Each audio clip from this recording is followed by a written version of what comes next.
எவன்டா மூர்க்கமா சண்டை போடுவான்னு பாக்குறான். இங்க வர்றான், தென்னகத்துக்கு வரும்போதும் திணறான். உலகத் தமிழர்கள் அனைவருக்கும் வணக்கம். இது உங்கள் தென்னகம். நான் உங்கள் விஷ்ணு. தென்னகத்தை சப்ஸ்கிரைப் பண்ணாம இருந்தீங்கன்னா சப்ஸ்கிரைப் பண்ணுங்க, பெல்ல தட்டுங்க, லைக் கொடுங்க, ஹைப் கொடுங்க, இணைஞ்சிருங்க. இந்த பதிவை முக்கியமா விசிகாவை சேர்ந்த தோழர்கள் கவனிக்கணும். கவனிக்கிறதுக்கு முன்னாடி ஒரு விஷயத்தை நல்லா மனசுல வச்சுட்டு கவனிக்கணும். உங்க மீது வந்து விமர்சனத்தை வச்சாலே, விசிகாவை பார்த்து விமர்சனத்தை வச்சாலே, திருமாவர்களை பார்த்து விமர்சனத்தை வச்சாலே ஜாதி வெறியன், சனாதன சக்தி, இந்த முடிவுக்கு வராதிங்க. உங்க மீது என்ன விமர்சனத்தை வைக்கிறோங்கிறத புரிஞ்சுக்கிட்டு முடிஞ்சா அதுக்கு பதில் கொடு, இல்லைன்னா பொத்திட்டு உட்கார்ற. சரியா? சனாதன சக்திக்கு சாதி வெறி. என்ன சாதி வெறி? என்னடா உங்களுக்கு கேள்வி கேட்டாலும் சாதி வெறியா? உங்களுக்கு கேள்வி கேட்டாலும் சனாதன சக்தி இல்ல என்ன? எந்த மாதிரி கேள்வி இருக்குல்ல? சரி, விஷயத்துக்கு வரேன். இன்னைக்கு விடுறதா இல்ல, தமிழ் தேசிய எழுச்சி மாநாடை நாங்க வந்து நடத்த போறோம் அப்படின்னு விசிகா தலைவர் திரும்ப வந்து அறிவிச்சிருந்தாரு. அதை தொடர்ந்து தமிழ் தேசிய எழுச்சி மாநாடுக்கும் தமிழ் தேசிய கருத்தில பேசுவதற்கும் திருமாவுக்கு என்ன சம்பந்தம் இருக்கு? தமிழ் தேசியத்திற்கும் திருமாவுக்கும் முதல்ல என்ன சம்பந்தம் இருக்கு அப்படின்னு இருக்கக்கூடிய உண்மையான தமிழ் தேசியர்கள்லாம் கொந்தளிக்க ஆரம்பிச்சாங்க. இப்போ நாம் தமிழ் கட்சிக்காரங்க பல ரைட்டப்புகளை போட்டு ரொம்ப நாளாக அண்ணனுக்காண்டி சரி வேணாம், விமர்சிக்க வேணாம் அப்படின்னு நினச்சிட்டு இருந்தாங்க. சரி, இப்போ அண்ணனே நம்மளை விமர்சிச்சாலும் பரவாயில்ல, அண்ணன் நம்ம திட்டினாலும் பரவாயில்ல, அண்ணன் திட்டு கூட வாங்கிக்கிறோம், திரும்ப எக்ஸ்ட்ரீம் லெவலுக்கு போயிட்டுறா அப்படின்னு புரிந்து கொண்ட தம்பிமார்கள் அம்பலப்படுத்தி ஆளுங்கிறதுக்காக பல ரைட்டப்புகளை, பல எழுத்து அந்த கட்டுரைகளை எழுதுறத பார்க்க முடியுது உறவுகளை. அதனால நம்ம பங்குக்கு ஒரு கவலை போட்டாங்களா, அதுக்காக தான் இந்த பதிவுங்க. சரிங்க, திருப்பி விஷயத்துக்கு வந்துடுங்க. சுற்றி போயிடுறேன், திருப்பி விஷயத்துக்கு வரேன். இந்த மாதிரி தமிழ் தேசிய எழுச்சி மாநாடு அறிவிச்சிருந்தாரு. அப்போ நம்ம கேட்கக்கூடிய அடிப்படை கேள்வி, தமிழ் தேசியத்திற்கும் திருமாவிற்கும் என்ன சம்பந்தம்? ஒரு சம்பந்தமும் கிடையாது. ஓஜி திருமா தான் தமிழ் தேசியவாதி. இன்னைக்கு இருக்கிற ஓஜி திருமா இல்ல, ஊபி திருமா. அன்றைக்கு உண்மையிலே தமிழ் தேசிய அரசியல் பேசிட்டு இருந்தாரு, காங்கிரஸ் எடுத்து பேசிட்டு இருந்தாரு, திமுக எடுத்து பேசிட்டு இருந்தாரு, அங்கே ஈழத்தமிழர்களுக்கு ஆதரவாக பேசிட்டு இருந்தாரு, அங்கே படுகொலைக்கு எதிராக பேசிட்டு இருந்தாரு. இன்னைக்கு அப்படியே உள்டாவாகி ஓஜி திருமாவை இருந்த திருமா இன்னைக்கு ஊபி திருமாவை மாதிரி முழுக்க முழுக்க திமுகவுக்கும் காங்கிரஸுக்கும் முட்டு கொடுக்க ஆரம்பிச்சாரு. அப்படிங்கும்போது இவர் தமிழ் தேசிய அரசியல் பேசுவதற்கு என்ன தகுதி இருக்கு? தகுதி என்ன இருக்குங்கிறத ஒரே காணொலியை வச்சு நம்ம முடிச்சு விட்டுற முடியும். ரொம்ப பேசிட்டு அது இது அந்த வரலாறு இந்த வரலாறு, அந்த காலத்துல அதோட கூட்டணி வச்சுக்க, இந்த காலத்துல இதோட கூட்டணி வச்சுக்க, தேவையே கிடையாது. ஒரே ஒரு சின்ன காணொலி, திருமாவர்கள் பேசினா ஒரே ஒரு காணொலியை வச்சு திருமாவுடைய அந்த துரோக அரசியல் வரலாற்றை நம்ம வந்து மக்கள்கிட்ட எடுத்து சொல்ல முடியும். சமீபத்தில் பரவிட்டு இருக்கு. அது ஒரு 4 வருடத்திற்கு முன்பாக ஒரு தனியார் ஊடகத்திற்கு திருமாவர்கள் கொடுத்த நேர்காணல். அந்த காணொலி எடுத்து யாரோ சில நபர்கள் வந்து பரப்பி விட்டாங்க. ரொம்ப பரவிட்டு இருக்கு. அந்த காணொலி எடுத்து தான் நீங்கள் பேச போகிறோம். எடுத்து போட்டோம்னா நம்ம காப்பிரைட் சிக்கல் வரும். அதனால் நீங்கள் பார்த்துருப்பீங்கன்னு நினைக்கிறேன். அப்படி இல்லாட்டா கூட நம்ம ட்விட்டர் தளத்தில் என்னுடைய பகுதி பக்கத்தில் போட்டிருக்கேன், அதே போல் இன்ஸ்டாகிராம்லேயும் போட்டிருக்கேன், போய் பார்த்துக்கோங்க. என்ன பதிவு அப்படின்னா, பர்வீன் சுல்தானா இருக்காங்களா, அவங்க வந்து திருமாவர்களை நேர்காணல் எடுக்கிறாங்க. அதில் திருமாவர்கள் ராஜபக்சேவை சந்திச்சது பற்றியான சில கேள்விகளை கேட்குறாங்க.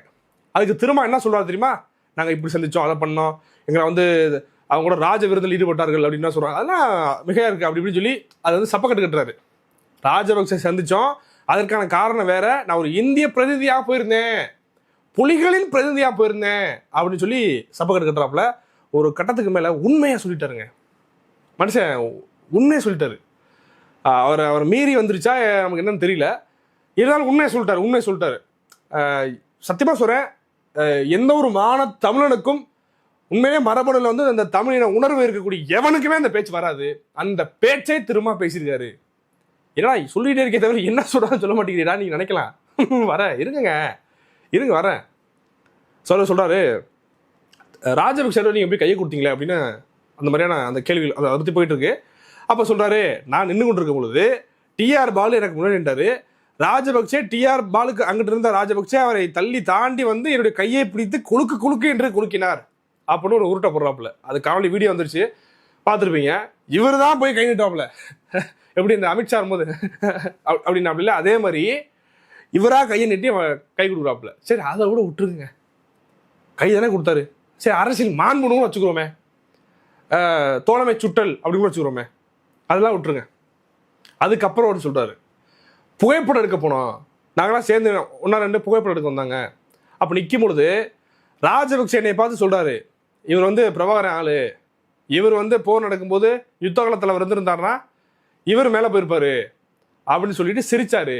அங்கே எல்லாரும் சிரிச்சாங்க. கனிமொழி, டிஆர் பாலு, அவருடைய மற்ற நபர்கள் எல்லாருமே சிரிச்சாங்க. அப்போ நானும் சிரிச்சேன் அப்படின்னு திரும்ப சொல்றாரு. என்ன சிரிச்சிங்களா? நல்லா கேட்டுங்க. யுத்த காலத்தில் இவர் வந்து தேசிய தலைவருடைய ஆளு, நான் சொல்றேன் தேசிய தலைவர்னு அவர் சொல்லியிருப்பாரு. இவர் பிரபாகரன் ஆளு, இவர் வந்து அங்கே இருந்தார்னா, யுத்த காலத்தில் இருந்தார்னா அவரோட சேர்ந்து இவரும் மேல போயிருப்பாரு அப்படின்னு ராஜபக்சே சொல்ல அங்க கூட எல்லாரும் சிரிக்கிறாங்க. டிஆர் பாலு, கனிமொழி உட்பட எல்லாரும் சிரிக்கிறாங்க. நானும் சிரித்தேன்.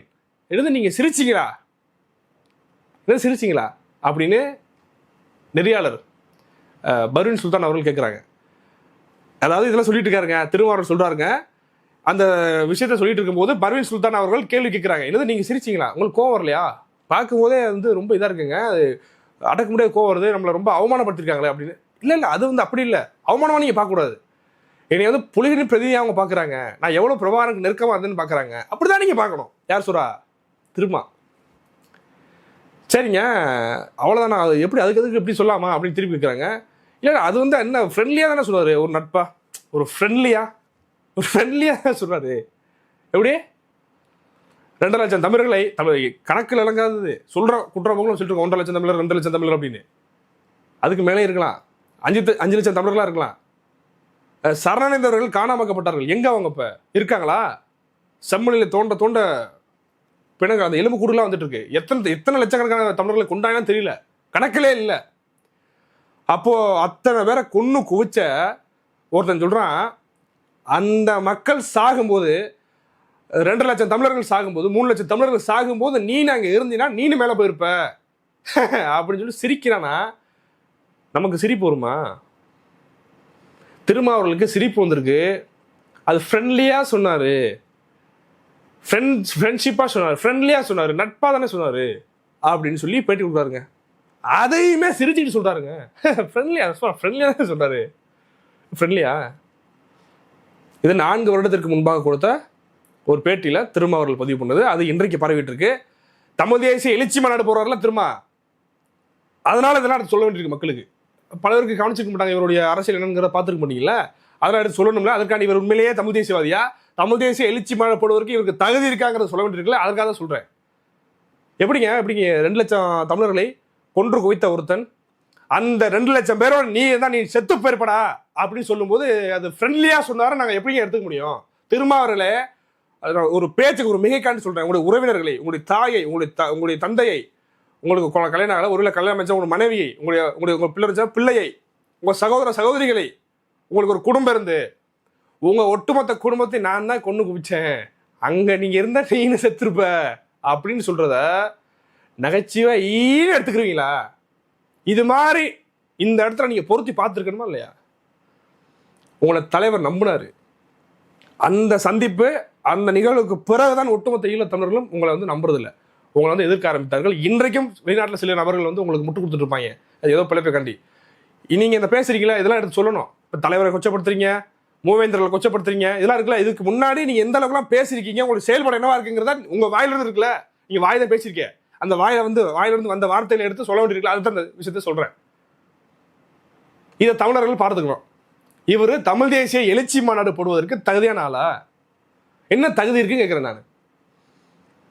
கொஞ்சம் கற்பனை பண்ணி பாருங்க. பாலச்சந்தருடைய அந்த அவர் இறந்து கிடந்த அந்த புகைப்படத்தை நீங்க கற்பனை பண்ணி பாருங்க. அவர் அது மாதிரி சாப்பிட்டுட்டு இருப்பார் பிஸ்கட்டு, அந்த புகைப்படத்தையும் கற்பனை பண்ணி பாருங்க. அவர் இறந்து கிடந்த நெஞ்சில் தோட்டம் வாங்கி இறந்து கிடந்த அந்த புகைப்படத்தை நீங்க சும்மா ஒரு கற்பனை பண்ணி பார்க்க கூட வேணாம். அதை நீங்க கற்பனை பண்ணி அந்த புகைப்படத்தை நீங்க வந்து பார்க்கும்போதே நமக்கு வந்து அப்படியே கண்ணு கலங்கும், குளவரி வரும். நம்ம எவ்வளவு கொடுமையான கஷ்டங்கள் இருந்தாலும் சரி, இந்த மாதிரி விஷயங்களை நம்ம பார்க்கும்போது நமக்கு அப்படிதான் இருக்கும். ஆனால் ஃப்ரெண்ட்ஷிப்பா சொன்னாரு.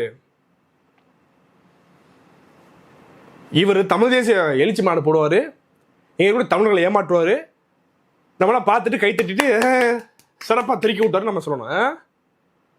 திரும்ப உங்களுடைய அரசியல் முடிவுக்கு வர போகிறது.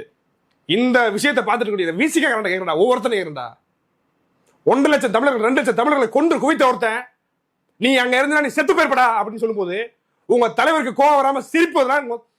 அப்போ தலைவனா வருமா வராது? அப்புறம் இவர் தலைவரா உங்களுக்கு? ஒரு எழுச்சி தமிழ் என்ன எழுச்சி இழிச்சாரு இவரு? என்ன எழுச்சி தமிழர்? உனதான் மொழிப்பற்று இல்லைல்ல, எனக்கு இனப்பற்று கிடையாது, மொழிப்பற்று கிடையாதுங்கிற என்ன எழுச்சி தமிழர்? அப்புறம் எழுச்சி மனிதர்னு வச்சுக்க.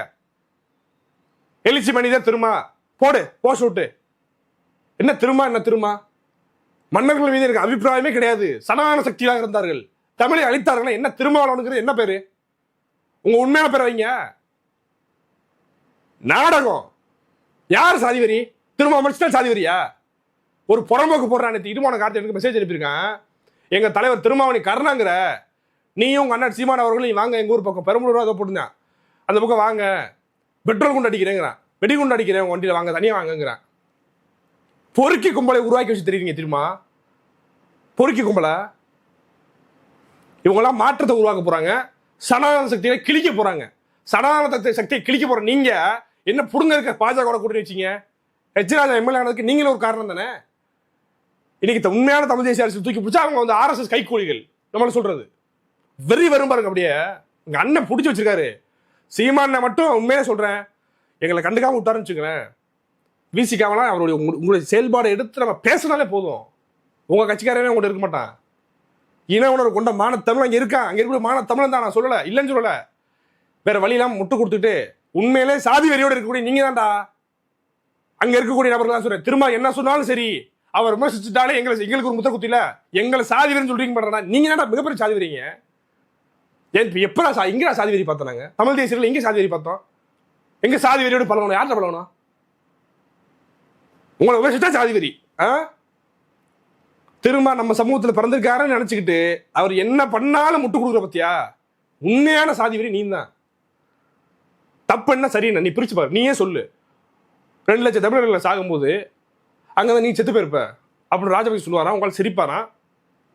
முழு காணொலியை ஒருத்தன் போடுறான். கமெண்ட்ல வந்து இன்ஸ்டாகிராம்ல வீடியோ போட்டுருந்தேன். முழு காணொலியை போடு, முழு வீடியோ போடுங்கிறா. எடுத்துடா போடுறா, நீ போடுறா, எடுத்து போடுறா. உங்களுடைய மேடை எல்லா மேடையிலும் காட்டுங்கடா, உங்களுடைய பரப்புரை மேடையில காட்டுங்கடா. பாருங்க எங்க தலைவர் எப்படி பேசி அந்த பேட்டி எடுத்து போறா. நீ அந்த சூழ்நிலை கடப்பதற்கு என்ன பண்ணிடுவாங்க? நான் கேட்கிறேன், ஏய் உனக்கு அவ்வளவு மரியாதை, உன் மேல கொலைவரில் இருக்கேன், குறைஞ்ச வச்சா நீ செஞ்ச தவறு பேச முடியாது. திரும்ப வரலாறு தெரியாது அவருக்கு. அந்த நிலம் யாருடைய நிலம்? சிங்களரோடுதா? அவனுக்கு என்ன நியாயம் இருக்கு சொல்லு. நீ திரும்ப தெரியாதா? அங்க அப்படின்னா அவர் பக்கம் நியாயத்தை பேசுறாங்க. அப்ப நீ ஓ மகன் நியாயத்தை பேசு. புலிகளின் பிரதிநிதியா நான் போயிருந்தேன் அப்படிதான் நினைச்சாங்க எல்லாரும். அப்ப பேசு. அங்க போய் பொத்திட்டு உட்காந்துட்டு வந்துட்டு இப்ப இங்க வந்து பேசுறது கொடுமை. புரியுதா? கேள்வி கேட்டா பதில் தான் சொல்லணும். அதோட சாதி வெறி என்ன? எதுக்கு என்ன சாதி வெறிங்கிறீங்க? என்ன மனநோய் ஆயிட்டீங்களா? நான் 2 பதிவு போட்டா கமெண்ட்ல கத்துறாங்க சாதி வெறியோடு செயல்படாது. நான் எங்கடா சாதி வெறியோட கேள்வி? இதுக்கு சாதிக்கு என்ன சம்பந்தம் இருக்கு? உண்மையிலே நீங்க சாதி ஒழிப்பு போராளிகள் என்றால் நீங்க இந்த மேல்பாதி திரௌபதி அம்மன் கோயிலுக்கு தாவறீங்கல்ல, பாயிறீங்கல்ல, வன்னியர்னா பாயும். இந்த சிறுத்தைகள் பாயுதுல, வன்னியர்னா மட்டும் பாயுதுல, அப்படியே குறிஞ்சாங்குளத்துக்கு போய் பாயுங்களேன், நாயுடு நாய்க்கரட்டு பாயுங்களேன். அங்கே மட்டும் பாய மாட்டேங்கிறீங்களே. ஏன்னா இது தமிழ் சமூகம். பறையரும் படையாட்சியும் ஒண்ணு, தமிழ் தேசியத்தால் ஒன்று பண்ண நிற்போம் அப்படின்னு நம்ம பேசும்போது இல்ல திரௌபதி அம்மன் கோயிலுக்கு அவங்க விட மாட்டேங்கிறாங்க. அங்க இருக்கிறது பிரச்சனை இருக்கிறது. இங்கே இவ்வளவு மெனக்கடக்கூடிய நீங்க, திரௌபதி அம்மன் கோயிலுக்கு மெனக்கடக்கூடிய நீங்க, விசிகா வச்சிருந்த தோழர்கள், நீங்க என்ன சரி விறுவிறுன்னு போய் குறிஞ்சாங்குளத்துல போய் நீங்க போராடுங்க. அங்க என்ன நடந்ததுங்கிறது உங்க தலைவர் நல்லா தெரியும். அந்த அந்த அந்த படுகொலைக்கு 5 பேர் படுகொலைக்கு குற்றவாளி யாருங்கிறது உங்களுக்கு தலைவர் தெரியும். ஏண்டா ஒரு கோயிலை கட்ட விட மாட்டாங்க. சாதி வெறியோடு எத்தனை பேர் இருக்கா, எந்த சமூகம் இருக்குங்கிறது உங்களுக்கு தலைவர் நல்லாவே தெரியும். அதிகாரத்தில் தானே இருக்கீங்க, பாராளுமன்ற உறுப்பினராக இருக்கீங்கல்ல, கூட்டணி கட்சியுடைய தலைவராக இருக்கீங்கல்ல, மிகப்பெரிய வலிமையா நீங்க தானே இருக்கீங்க. சரி சொல்லுப்போ, குறிஞ்சாங்குளத்தில் கோயில் கட்டிச்சுடுவோங்கள, நாங்கள் கை தட்டுறோம். திரும்ப அவர்களுக்கு வந்து ராயல் சல்யூட் அடிப்போம். செய்வாரா? பறையன்னு சொல்லிட்டு தான் செருப்பால் அடிப்பாரு. யாரு சாதி வெறி? மூளையை கழட்டி வச்சிடாதீங்க. நான் குப்பையில எடுத்து மண்டையில மாட்டி கொஞ்சம் யோசிச்சுப்பாரு. முடிஞ்சா நான் கேட்கக்கூடிய கேள்விக்கு எங்க தலைவர் இதுக்காக தான் அப்படி பதில் சொன்னாரு சொல்லு. நான்லாம் அப்படி பேச மாட்டேன்டா. ராஜபக்சே வந்து எவனம் தானே, உயிராலும் பயிராவது. ஏன்டா என் மக்களை கொண்டு குடிச்சா உனக்கு என்னடா பள்ளியில நீ வெறி வருமானதா? சிரிச்சேங்கிறாருங்க. கற்பனை. நம்மனா இங்க பாருங்க, நம்மளாம் படிக்கிறோம், வீடியோக்கள் காணொலிகளாக புகைப்படங்களாக நம்ம பார்க்குறோம். அதெல்லாம் பார்த்துட்டே நமக்கு தூக்கம் வர மாட்டேங்குது. ஐயோ, நம்மகிட்ட சில உறவுகள்லாம் தயக்கப்பட்டு நம்மகிட்ட பேசும்போது, சீமானன் தான் கடைசி நம்பிக்கை தம்பி, அவங்கள விட்டுறாதீங்க, அவரால் வலிமைப்படுத்துங்க, தொடர்ச்சியாக நீங்கள் கிளம்படுங்க, அண்ணனுக்கு வலிமை நில்லுங்க, நீங்கள் நம்ம சீமானை தான் நம்பி நிற்கிறோம்னு ஈழத்தமிழ்லாம் பல பேர் வந்து நம்மகிட்ட சொல்லும் போது, என்னடா சாதாரண நம்ம யூடியூப் சேனல் பேசுகிறோம், நம்மளை வந்து இவ்வளோ நம்புகிறாங்க. நம்ம ஒன்றும் நேரில் போகலை. அங்கே போர் நடக்கும்போது நல்லா சின்ன பையன், பெருசாக இங்கெல்லாம் தெரியல. காலப்போக்கில் நாம் தொடர்பு அந்த பிறகு தான் படிக்கும்போது தான் வரலாறு தெரிய தான் நமக்கு வந்து இவ்வளோ நடந்திருக்கான்னு நம்மளால ஏற்றுக்க முடியல. ஏதோ ஒரு விபத்தில் நம்ம வீட்டில் ஒருத்தர் இறந்து போயிட்டாலே நம்மளால தாங்க முடியாதுங்க. நம்ம அண்ணனோ தம்பியோ அம்மாவோ அப்பாவோ உறவினர்களோ யாரோனா ஒரு இனத்தையே கருவறுத்திருக்காங்க. பச்சை பிள்ளை வைக்காம அதை அந்த கருவறுத்தலை இனப்படுகொலையை ஒருத்தன் வந்து திமிரா பேசுவானா? இவர் இந்திய பிரதிநிதியா போன இவர் அங்க வந்து பள்ளி சொல்றாராம். ஏன்னா அவங்களை கொண்டுருவாங்க, இங்க சட்ட சிக்கலாயிராது. அப்புறம் 2 நாடுகளுக்கு பிரச்சனை ஆயிராதா? உங்களை மேல கை வச்சிருவாங்க. உங்களை வீரமறிஞ்சு எழுச்சி இனிமேல் எழுச்சி தமிழரா நீங்க இருந்தீங்கன்னா, அன்னைக்கு நீங்க எதிர்த்து பேசிட்டு வந்திருந்தீங்கன்னா இன்றைக்கு தமிழ்நாட்டில் நீங்க தாங்க பெரிய தலைவர். இன்னைக்கு தமிழர் தலைவர் உங்களா சொல்லுவாங்க. ஒட்டுமொத்த தமிழர்களும் எங்களுக்காக போய் அங்க ராஜபக்சே சண்டை போடாரா திருமான்னு பேசுவாங்க. நீங்க செஞ்சீங்கன்னா அதை பள்ளியில் சந்திருக்கீங்களே, காப்பித்தூள் கொடுத்துருக்காங்க, வாங்கியிருக்கீங்க. காப்பித்தூள் வாங்கியிருக்கீங்க, இப்போ பள்ளியில் வந்திருக்கீங்க. இங்கே வந்து தலைவரை பற்றி இழிவுபடுத்துறது. 14 பேரை காதலுக்காக சுட்டுக் கொண்டார். நம்ம தேசிய தலைவர் வான் உயரத்துக்கு தூக்கும்போது இறக்கி விடுறது கீழே. அவர் வந்து இனத்தலைவர்லாம் இல்லை, அவர் காதலுக்காக படுகொலை செஞ்சிருப்பா. அப்படி இறக்கி விடுறது. அதை புத்தகம் வேற போட்டு வெளியிடுறாங்க. தப்ப அந்த புத்தகத்தை படிக்கக்கூடிய இன்னொரு 20 வருஷம் கழிச்சு இதை வரலாறா அப்படின்னு படிப்பான். இது வரைக்கும் திருமாவளவன் எத்தனையோ மெடல் பேசியிருக்காரு, எதுக்குமே புத்தகம் வெளியிட்டது இல்லை. ஏன்னா முத்துக்குமார் அவருடைய அந்த நினைவேந்தல் கூட்டத்தில் பேசின தேசிய தலைவர் பேசின அந்த பேச்சுக்களை மட்டும், தேசிய தலைவர் 14 பேரை சுட்டுக் கொண்டார் அப்படின்னு சொன்ன அந்த பொய்யை மட்டும், அந்த பேச்சை மட்டும் புத்தகமாக போட்டு வெளியிட வேண்டிய தேவை என்ன விசிக்காக இருக்கு? யாரை கலங்கப்படுத்த பார்க்குறீங்க? அத்தனையுமே துரோகங்க. ஒரு மனுஷன் எப்படிங்க வாழ்நாள் முழுவதுமே துரோகமாக இருக்க முடியும்? தமிழர்களை கொச்சைப்படுத்தாதீர்கள், உங்க கூட இருக்கிற கூட்டத்தை ஏமாற்றாதீர்கள். புரிந்து கொண்டுதான் இருக்கிறார்கள், பார்த்து கொண்டுதான் இருக்கிறார்கள். அத்தனை பேரும் சரியான பாடத்தை உங்களுக்கு காலப்போக்கில் இந்த தேர்தலில் புகட்டுவார்கள் தமிழர்கள். இதை பற்றி உங்களோட கருத்து ஏதாவது சொல்லுங்க மக்களே. மீண்டும் ஒரு கரோலில் சந்திக்கலாம். நன்றி, வணக்கம்.